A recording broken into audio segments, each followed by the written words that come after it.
నాకు చాలామంది ఫ్రెండ్స్ ఉన్నారు. సో, వాళ్ళని ఫ్రెండ్స్ అనాలా అంటే ఓకే. ఫ్రెండ్స్ అనే అనుకుందాం. రోజు నేను మాట్లాడతాను. నాకు పాత పరిచయాలున్నాయి. టీ టీలకెళ్తాం, కాఫీలకెళ్తాం, అన్నీ చేస్తా ఉంటాం. అన్నీ అందరితో తిరుగుతా ఉంటాం, టూర్స్‌కెళ్తాం అంతా జరుగుతా ఉంటది. సో, వీళ్ళని కావాల్చుకొని టెస్ట్ చేసేవాడిననమాట. వీళ్ళు ఎలా ప్రవర్తిస్తారు అనేసి.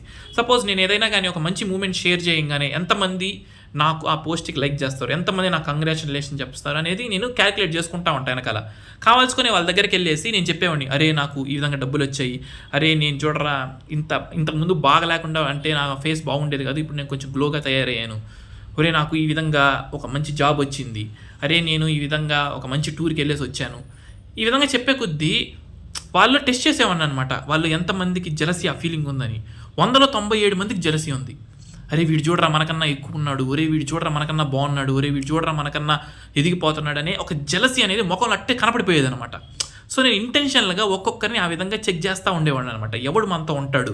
ఎప్పుడు చూసినా ఎవ్వడు కూడా నీకు సపోర్ట్ చేయడు. అరే! నీలో ఈ టాలెంట్ ఉంది. నువ్వు అది చెయ్యరా, ఇది చెయ్యరా, అది చెయ్యరా అని ఏం లేదు. వాళ్ళలో కుళ్ళిపోతనం అనమాట. వీడు మనకన్నా ఎదిగిపోతున్నాడేమో, మనకన్నా బాగున్నాడో ఏమో అనేసి ఒక కుళ్ళిపోతనం చాలా మందికుంటది. సో, ఇట్టాంటోళ్ళని ఫస్ట్ ఆఫ్ ఆల్ పక్కన అవాయిడ్ చేసేయాలి. వాళ్ళతో బానే మాట్లాడాలి. కానీ అట్టాంటోళ్ళని మన పక్కన పెట్టుకోకూడదు. మాట్లాడాలి గానీ వాళ్ళు చాలా చాలా ప్రమాదకరం.